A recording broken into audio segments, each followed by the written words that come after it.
Oh, good to see you. It's nice to get together. Obviously, got still a lot of people who are out of town, and some others who decided to have babies this last week, and so that's nice. Also have many who are going through tough trials and tribulations. Always want to remember them as well. The passage that was just read, I want to call your attention to this text here, and one particular word in the text, a little phrase that you see in verse 3, when he says, "And not only that, but we also rejoice in our sufferings." And I want to note with you the New King James translation there. The older translations use the word tribulations. And not only that, but we glory in tribulations. I've often given a lot of thought to this idea when we're reading. For many years now, I've given up the King James when we got some new versions. Yeah, I didn't speak in the King James language anymore. And so in reading the new versions, noticing this word sufferings that is used. Tribulations is not something that is common for us in just daily talk. We don't usually talk about how, I've really had a lot of tribulations this week. Usually we say it in some other different kind of way.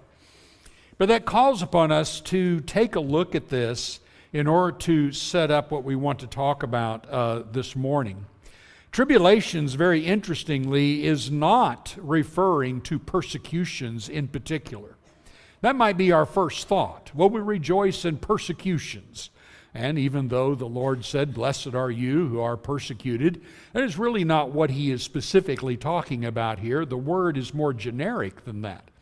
The Greek would have this particular meaning: pressure, compression, affliction, distress of mind, distressing circumstances, trial, affliction. Do you relate a little bit more to that? I do. I relate a lot more than that. We think about persecution, we think about maybe the persecutions that were so difficult with those in the first century. But in this particular case, we're dealing with things that is almost a daily challenge for us. We go through life dealing with these things. We deal with pressures, distresses in our minds, with afflictions, with disturbing circumstances that come along. This is common for us. And it is even more common as we piece together our responsibilities, our loyalty, and the things that we are to do and live as we live for Christ. Those pressures are not easily just cast aside. And so Paul, when he talks about this, he's talking about rejoicing in certain things, and he talks about rejoicing in the glory of God. But then he turns around and he says, and not only that, we rejoice also in our tribulations. And that is an interesting point. How well do you handle tribulations? How well do you handle those particular words there, those challenges that come in your life? Sometimes they're maybe not so bad. We ask each other, "You had a good day? You had a good week?" And really, that's a lot what we're talking about. And you know how we answer: "Sure." Bunch of liars, you know. We're like, that's like, we'd say that if we were just suffering like crazy, because we don't want to bring it up. We want to shove that in the background, and we think, hey, everybody deals with it. Why bring it up? But how well do we handle it? I think all of that is pretty much evidence of how little we talk about this. Can you imagine for a moment, we wouldn't do this, I'm confident, on a Sunday morning, but there might be a time we could do it, where if we could circle the room, which we can't with pews, but if we could circle the room, and we spent an hour and went around with each person, what are you really going through right now? What's really the challenge that you're dealing with? I imagine that it would be quite an amazing session. And it would be really evident how little we do face it and how little we do talk about it and how challenging each person here is with various things that come about in their lives. In regard to that, here's the question I want to set up for the lesson here. What do you believe in regard to this that you need more than anything else? This is a biblical need. What do you believe that you need every day on a daily basis? Not just in regards to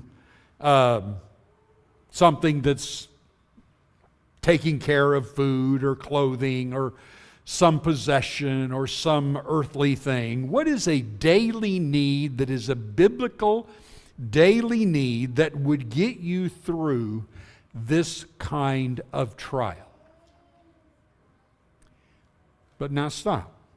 Not just get you through it, but actually give you joy and peace through it. Did you notice that he said, rejoice in your tribulations? Now, how many of us read rejoice in tribulations and we say, yeah, he said that, and then I want to go, how in the world do you do that? It's miserable. It's tough. It weighs on our minds. How do we not just get through these things, but also get through them with joy and peace and rejoicing? Something that would stabilize you, something that would bring you to a point of peace, something that would wash away the anxiety. Would you like something like that? Of course. Now, if we had each of you answer that question, what do you think the majority answer would be? I would imagine a lot of people would say prayer. I need that every day. Yeah, dead on. Exactly. Not what I'm talking about. I'm not talking about something to do, but a frame of mind talked about over and over and over again in Scripture, but a frame of mind that we don't talk about much and we read over quite rapidly usually. What would that be? And I'll say one more thing before I show you. There's no argument about this. There's no argument about this being the most important thing. I know you're going to say, no, this is biblical, and it is the most important thing you could have every day if you want to be able to rejoice no matter what comes your way. Hope is our greatest need. The New Testament writers mention this over and over again. Hope is our greatest need. Let's talk about that from the Scriptures. We're going to just mostly deal with what Paul says in two texts in Romans. There's many others. But I'll introduce it this way. We've talked about this text the last couple of weeks. 1 Corinthians 13, did you ever notice the very last words? Of course you have. Where Paul said, and now these three remain, faith, hope, and love, but the greatest of these is love. And we emphasize love, and we ought to, because Paul says the greatest of these is love. That is the greatest thing that we need to do for God and for one another and for the world. No question about it. But he mentions hope here. Three things he mentions that remain and ought to be a regular part of our lives. Faith, love, but in the middle of it, he says you're going to need hope. And you need to have that, and it needs to remain with you all the time. What strikes me about this is that Paul isn't even talking about that. This is not a text in which Paul wants to emphasize hope. This isn't even a text where Paul wants to emphasize faith. This is a text where Paul wants to emphasize love because the Corinthian brethren aren't loving each other as they should. So that is his emphasis. But in giving the emphasis, he lays out what must remain, what must abide in our lives at all times. Faith and hope and love, and hope is one of the top three. That ought to really strike us. Now back to our text in Romans 5. Notice a few things here, just the things that are connected to hope in just these first couple of verses. You will notice that he mentions first that we have been justified by faith. Notice the past tense. He says, this is the reason you can hope. You have been, past tense. He's explained already how. Now he says you have been justified. Justified is a court term. Justified is a term in which you stand before the King of Kings and the throne of God, and he says, I pronounce you innocent, not guilty. You are justified. I'm justifying you. I'm pronouncing you not guilty here. You're justified by putting your trust and faith in me. And then it says we have peace with God. Because we're justified, there's no more doubt. There's no more concern. There's no more questioning our salvation. There's no more, well, I hope, maybe. And then he also says we have access into this grace. These are all things that lead up to the last words in which he says we rejoice in the hope of the glory of God. Do you understand that phrase? We rejoice in the hope of the glory of God. What is that? The Hebrew writer goes into great detail about that in Hebrews 2. We do not have time to do that. But he is bringing us to be crowned with glory and honor. And God said from the very beginning, this is what I planned, that you're going to have dominion over the world to come, and I'm going to crown you with glory and honor. And you don't see that happening yet, but you see Jesus, who through suffering was crowned with glory and honor. And you are now going to follow him, and you also are going to be crowned with glory and honor, which is the reason he's not ashamed to call you brothers. I never thought we would be to such a level in which Jesus said, I'm calling you brothers, because you're going to be right there with me. You are going to go through what I went through, and on the other side, you, like me, are going to be crowned with glory and honor. And so when Paul says, we rejoice in hope of the glory of God, we're rejoicing in hope for something that is so great and so amazing, it is impossible to imagine. Have no idea how that is going to work out, but there is his claim. And then in verses 3 through 5, you will notice that hope is intimately connected with these sufferings. Not only that, he says in verse 3, we rejoice in our sufferings. We don't just rejoice in the hope of the glory of God, we rejoice even in the sufferings. Why do we do? Because knowing that suffering then produces endurance, and endurance produces character, and character produces hope. So the idea here is that sufferings increase the hope. We have hope based on what he's done for us, but sufferings increase that hope. They increase the solidness of it. They focus our eyes better on the hope and on the goal. So you can see here that it is intended by God that we focus on hope. We get it from what is promised and our trust in it, but we also have that hope because as we go through those things we mentioned in the beginning, the stress and all the stuff that comes along, we focus more and more on hope. There's actually some good things that come out of suffering. Suffering, I quit focusing on all the fun life is, which oftentimes draws my attention away from God. That's the danger that Jesus was talking about that we read about this morning with the rich ruler. He has got his eyes so much on this earth and this life, he can't imagine. He's had the good life, and he can't imagine choosing suffering over that. So what happens? It causes us to focus more on what God is doing for us. Now, notice this. In verses 6 through 11, and we're not going to go through details on this, but in verses 6 through 11, he shows us how hope is not put to shame. Notice that in verse 5. Hope does not put us to shame because God's love has been poured into our hearts through the Holy Spirit is given to us.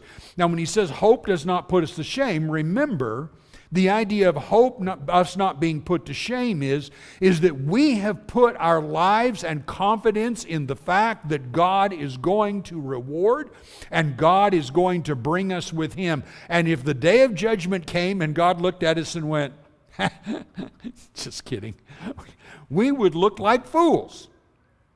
As Paul said, we be of all men most to be pitied, who have lived a life of sacrifice. And he says, you don't have to worry about that. And the reason you don't have to worry about that is look at my love for you. And through this text in 6 through 11, he stresses these various things.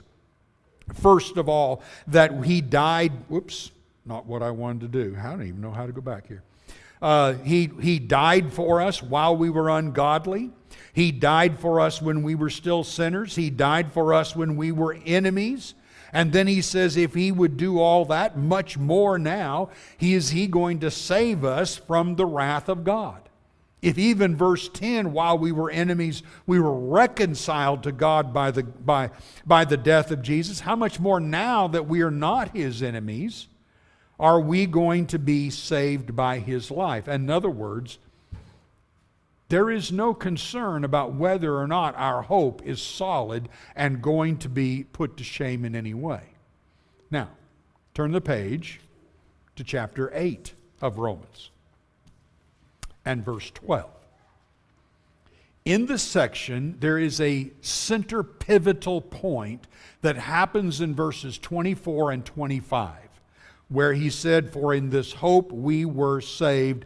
Now, hope that is seen is not hope, for who hopes for what they see? But if we hope for what we do not see, we wait for it with patience.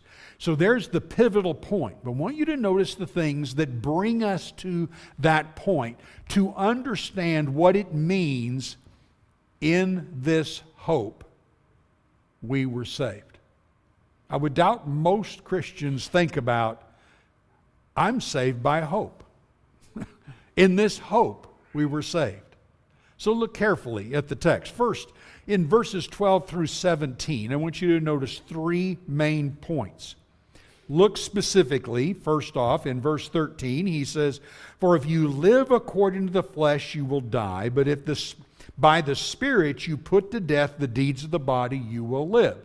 If you have studied Romans and you've been with us, you have been a part of those studies, you will remember that walking according to the flesh is walking just exactly the way we studied this morning in Bible class, where the first hour laborers and the rich ruler are saying, I can do it. I can do it. I'm the one who can do this. And they talk about, well, I did this commandment and this commandment and this commandment, and there's no statement about, I need this job. There's no statement about, I need forgiveness. I need mercy. You don't see the ruler saying a word about that. And this is trying to do it by the flesh. It was the Jewish Pharisaical way of looking at it. But he says, if by the Spirit you put to death the deeds of the body, Spirit represents everything Jesus did. That's what we see it prophesied in the Old Testament. Spirit represents all that He did to bring us life, all that He did to bring us forgiveness. If through Christ and what He did, we put to death the deeds of the body, you will live. There's two approaches. Now notice what he says then in verse 14. For all who are led by the Spirit of God are sons of God. Did you read over that? too fast, too quickly. All who are led by the Spirit, following Christ, following the words that the Spirit has given, all that who are led by Christ then are sons of God. Do you realize that sons of God indicate the rights of a family member? He has exalted us to be family members in the realm that He has created us. Do you remember that in the Old Testament, who is called sons of God? Over and over again, angels. Angels are referred to as sons of God. Job chapter 1, Psalm 82, Genesis 6. There is a lot of passages that refer to angels as sons of God. Then when God created His heavenly realm, His spiritual heavenly family, He appointed sons of God. Family members, they have divine meetings, they get together, they are part of everything that God does. We now are called sons of God in the earthly creation that He has given us, and He's appointed us in a similar kind of way.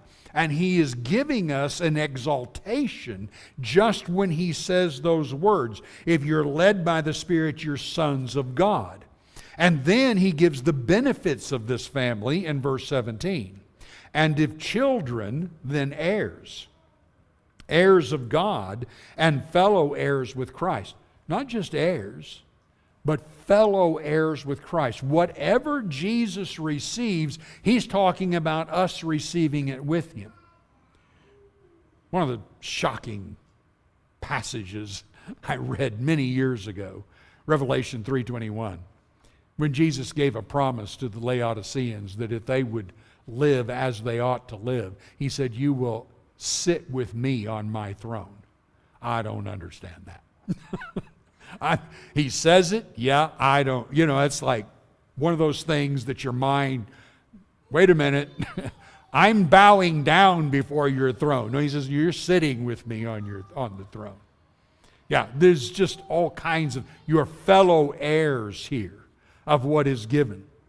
And then you'll notice thirdly, He says, provided that we suffer with Him.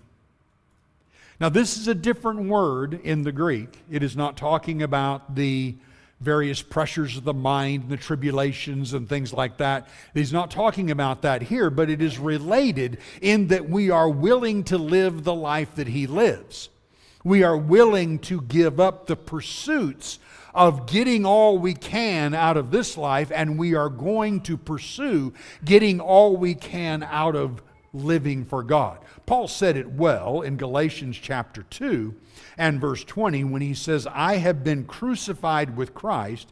It is no longer I who live, but Christ who lives in me. And the life I now live in the flesh, I live by faith in the Son of God who loved me and gave Himself for me. Look especially at these words here and ask yourself, is this how I'm approaching life? Is this how I approach life? I've been crucified with Christ. It is no longer I who live. I'm not living my life. If I were living my life, there'd be a lot of different things I'd do. But I'm not living my life anymore because it's not worth it. I'm living the life He has given. So you say, well, we all have jobs. We are to work. We are to live. We have homes. We have responsibilities. We have all of those things. But when we work for Him. When we raise our children for Him. When we connect with friends and neighbors purposely, we do so for Him. When it's a time to rest, we rest so that we can live all the more for Him. This is what life is about. Death is the way the world lives. That's death. This is life. Life is living for Him. And that brings about the greatest hope of all. Look how he focuses that now. In 18 through 25, passage many struggle with, but notice the highlights. Paul says, "For I consider that the sufferings of this present time are not worth comparing with the glory that is to be revealed in us. For the creation waits with eager longing for the revealing of the sons of God. For the creation was subjected to futility, not willingly, but because of Him who subjected it, in hope that the creation itself will be set free from its bondage to corruption, to obtain the freedom of the glory of the children of God." You notice the phrase? The freedom of the glory of the children of God. "For we know that the whole creation has been groaning together in pains of childbirth until now. And not only the creation, but we ourselves, who have the first fruits of the Spirit, groan inwardly as we eagerly wait for adoption as sons, the redemption of our bodies." You will see here that the focus is on the glory that is to be revealed. The focus is on where our eyes are to be and how we are to pursue that particular goal and how we eagerly wait for that. Notice how it's encompassing our minds. It's filling our minds. It's what we think about. It pushes everything out. As a matter of fact, it pushes everything out so much that suffering is relegated to background noise. As I was thinking about that, I thought, not in my life. Suffering becomes the focus. Suffering becomes what I'm thinking about all the time when I'm in pain. He says, stop that. You're not hoping. You're not putting the focus where it ought to be. If you have that glory before your eyes, he said, it's not even comparable. Suffering is not even close to what is going to be revealed and what you're going to receive. It goes far beyond that. Suffering should not crowd out the goal that we're getting. That's a serious flaw. I know it's in me, I'm sure it's in all of us. A serious flaw. We're too bound to this earthly existence.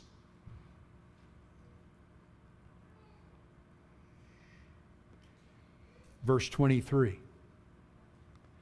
The reason suffering should be a footnote in our lives is because we've already tasted the first fruits of the Spirit and now are eagerly waiting for the completion of those first fruits, eagerly waiting for our adoption as sons, eagerly waiting for the redemption of our bodies. Solving all those things that we were overly concerned about and worried about. And then you'll notice verse 24 begins with the word for. For in this hope we were saved. That's what keeps us from wallowing in the tribulations and the difficulties. We can't see it yet because it wouldn't be hope if we could. But we wait for it with patience. And Paul said, sufferings are not worth comparing. You don't put it on the same sheet of paper. It's not worth comparing to the glory that is about to come, that you and I are about to have. When you look at the suffering, when you look at the tribulations, when you look at the things that attack us every day, all I could write down in my notes was, who cares? I mean, really, all this is going to burn up. It's all going to be gone. Who cares? when you have that hope that we're eagerly waiting for, and then he simply shows us that hope makes something. Hope makes suffering something that you can't even place before you anymore. When your mind goes to that happy place, it ought to be the glory to come. And when it does, you're going to smile. And you're going to start thinking, why in the world was I upset? It's all gone, and it doesn't matter. And Paul reinforces that with the words in the final part of the text in verse 26 through 39. Just quick highlight.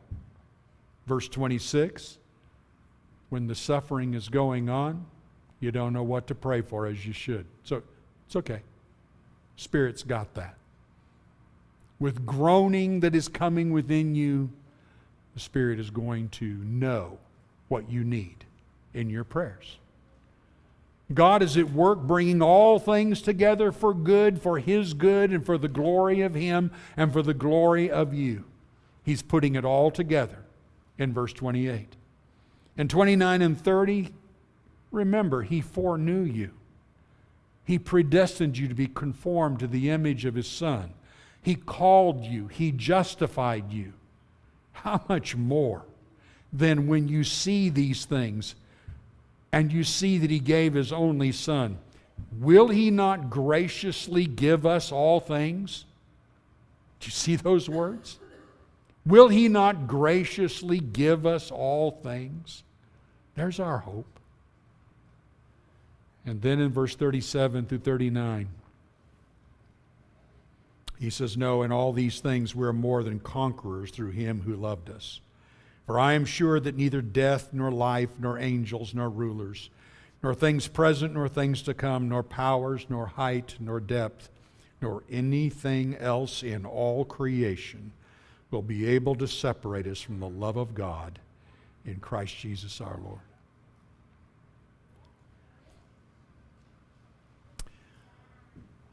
When you think of what God has done, does it fill your heart every day? Do you default to that goal? Or does your mind wallow in the suffering?